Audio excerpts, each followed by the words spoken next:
If you go down to the woods today, you might just see a sight. Not teddy bears, but something small, something strange, and something not quite right. We all know the stories. Tiny winged creatures dancing in the moonlight, slipping between worlds unseen. But some say if you see fairies, you should never let them see you. And some say if you hear their voices, you must never listen. But what if you saw something worse? When we think of fairies, we imagine tiny, magical creatures with wings, harmless, playful, even helpful. But what if that idea is completely wrong? The old stories tell a different tale, and fairies aren't always kind. They can be unpredictable and dangerous and even frightening. Some steal children, some lead travellers astray, and some bring death. And sometimes they grieve. In the quiet town of Penwortham in Lancashire, one man claimed to witness something truly strange, something that has haunted local folklore ever since. A funeral, but not for a person, but for a fairy. But what did he really see that day, and what does it tell us about the true nature of the fairy folk? Penwortham is an old town with a long history of mystery and legend. At its heart is Castle Hill, a high mound overlooking the River Ribble. Long ago, a Norman castle used to stand there, built to watch over the land. Later, it became home to Penwortham Priory, which was a religious site that lasted for centuries. And at the foot of the hill was St Mary's Well, a spring believed to have healing powers. People once came from miles around to drink its water, hoping to be cured of all sorts of illnesses. But by the late 1800s, the well had dried up and it was gone forever.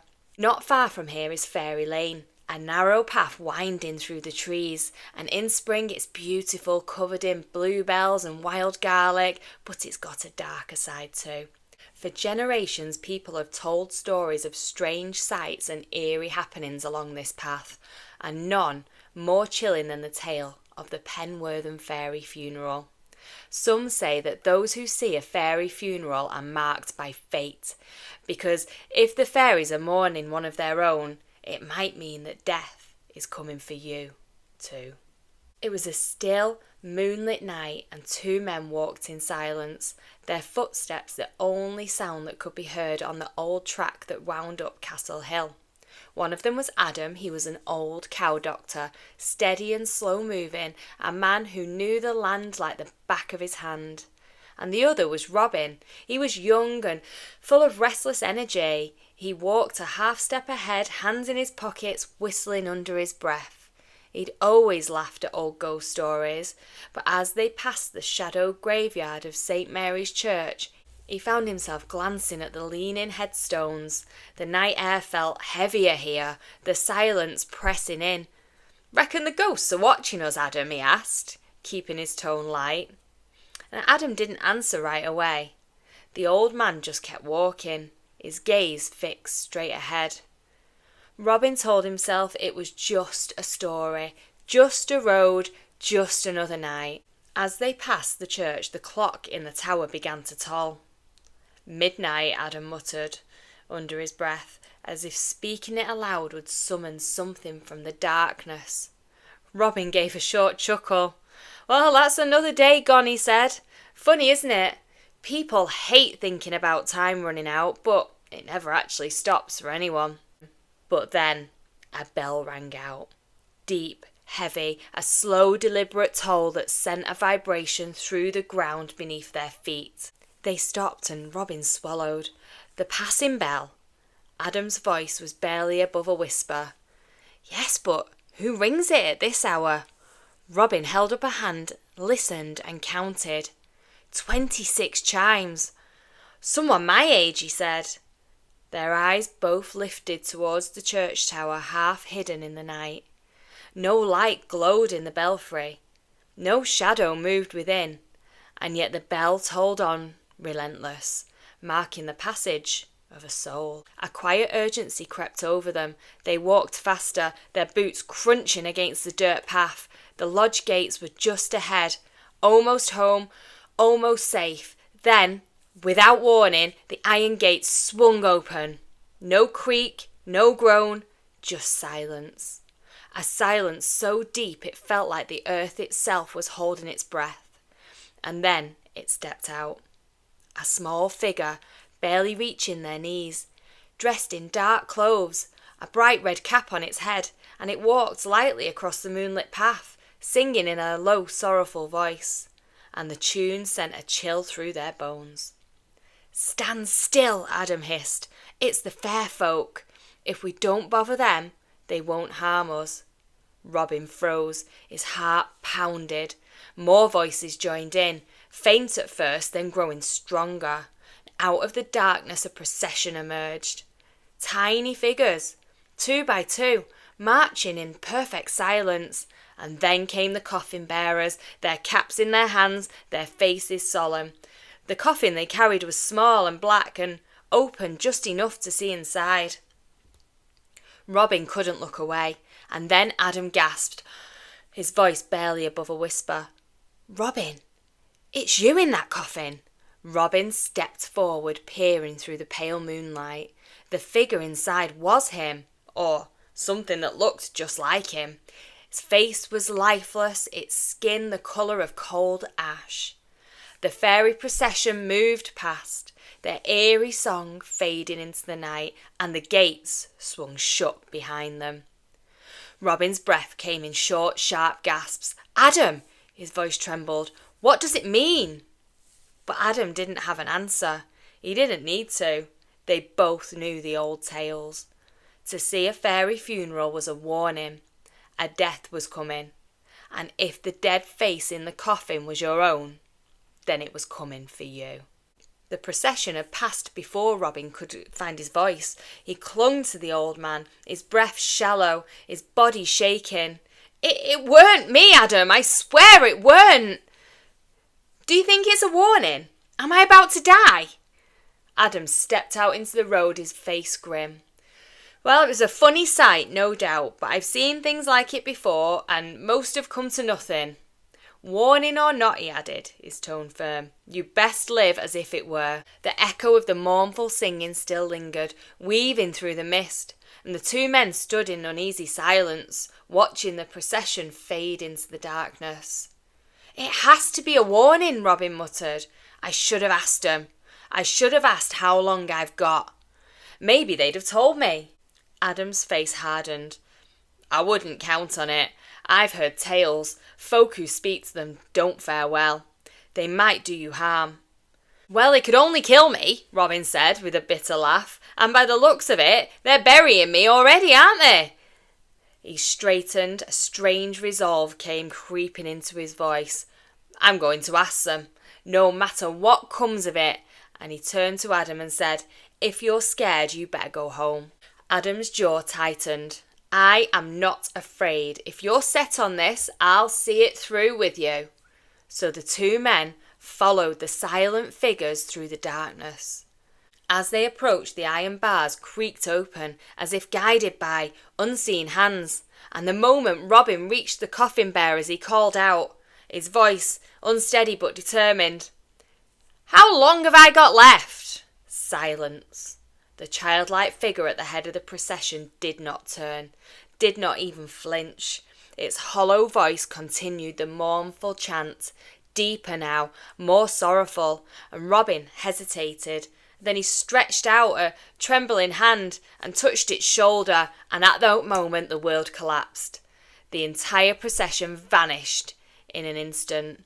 No slow fade, no whisper of departure, just gone like smoke in the wind. The churchyard gate slammed shut with a deafening clang. The ground trembled beneath their feet, and the wind came and tore through the graves.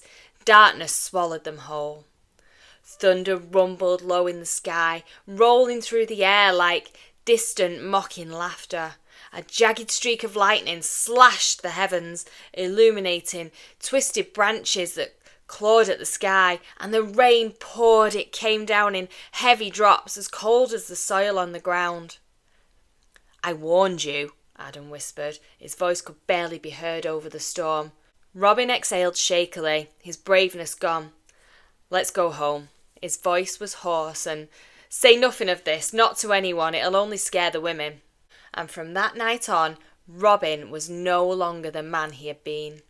The laughter, the mischief, all of it just drained away. He no longer joined the village parties. He took to wandering alone in the evenings or sitting in Adam's cottage, talking in hushed tones about the warning. His eyes darkened with something distant, something lost. Then a month later it happened. Robin had been up on the haystack, working as he always did. Then came the slip. Too fast to catch himself, too sudden to cry out. The fall was brutal. His body twisted as it hit the ground, and the breath was stolen from his lungs. When they reached him, he was alive, but barely. His skin was pale, his eyes were unfocused, and they carried him home. They laid him on the bed, but from that moment he was never quite in this world ever again. Fever took hold. He drifted in and out of consciousness, his words slurred and strange. Sometimes he murmured of the churchyard, of shadowed figures moving in the dark, and other times he mumbled of music that wasn't there, of the soft, distant tolling of a bell. Adam sat by his bedside, watching, listening. There was nothing to be done. The village doctor shook his head, muttering about a bad break, a fever setting in, but Adam knew better. The warning had come. The path had already been walked.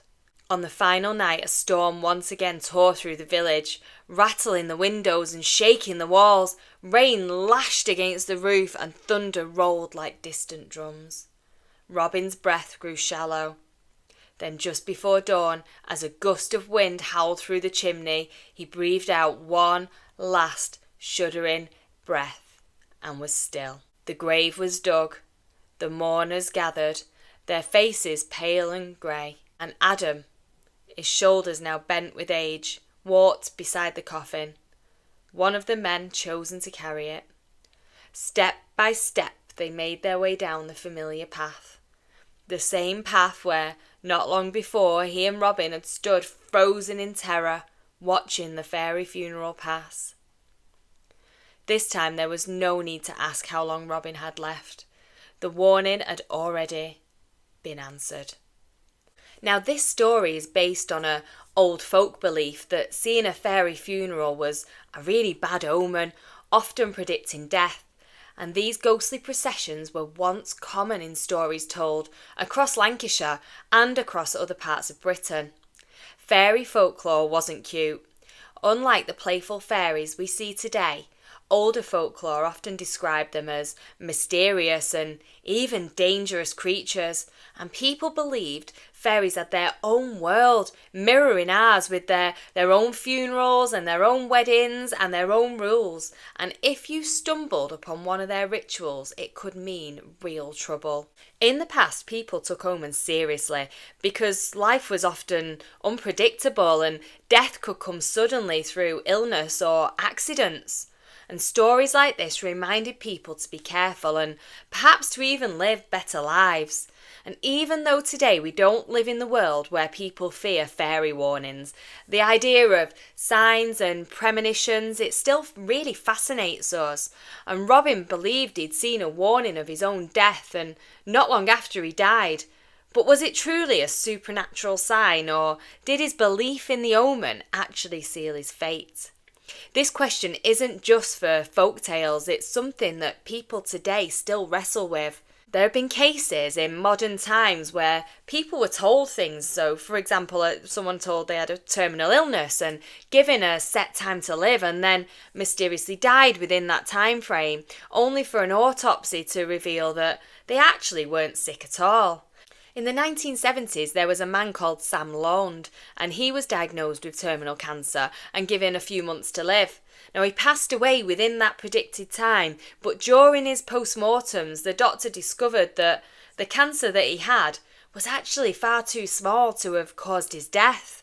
So, did he just accept the doctor's prediction and make it real and bring it to life? This phenomenon now is sometimes called the nocebo effect, which is sort of the opposite of the placebo effect. And instead of healing through belief, a person can fall ill or even die simply just because they believe that they are doomed.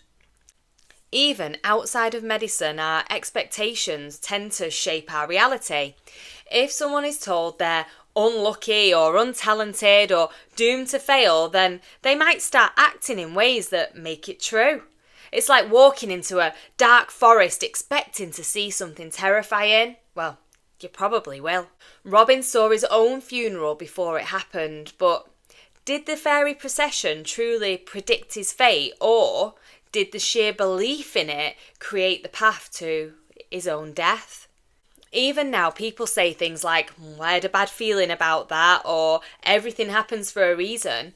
So maybe we don't see fairy funerals anymore, but we do still look for meaning in strange or unexpected events. Well, what about you? Have you ever felt a strong belief, good or bad, changed an outcome in your life? Do you think that fate is set in stone, or do we shape it by how we think and how we act? And if you were in Robin's shoes, would you have asked the fairies how long you had left, or would you rather not really know? So, what is the lesson here in this tale? Well, maybe it's as simple as don't look inside a fairy coffin. Some things are better left unknown, whether it's the length of our own lives or the mysteries lurking just out of sight. Robin's story leaves us with a haunting question. Did he see a warning, or did he create his own fate by believing in it? And maybe fate isn't written in stone. Maybe we shape it with our thoughts and our choices and our fears. But either way, the next time you're out walking alone at dusk and you hear the soft murmur of voices on the wind, you might want to think twice before following them. If you enjoyed this story, remember to hit the like and subscribe to the channel so that you don't miss the next eerie tale. And until next time, stay curious and perhaps a little cautious.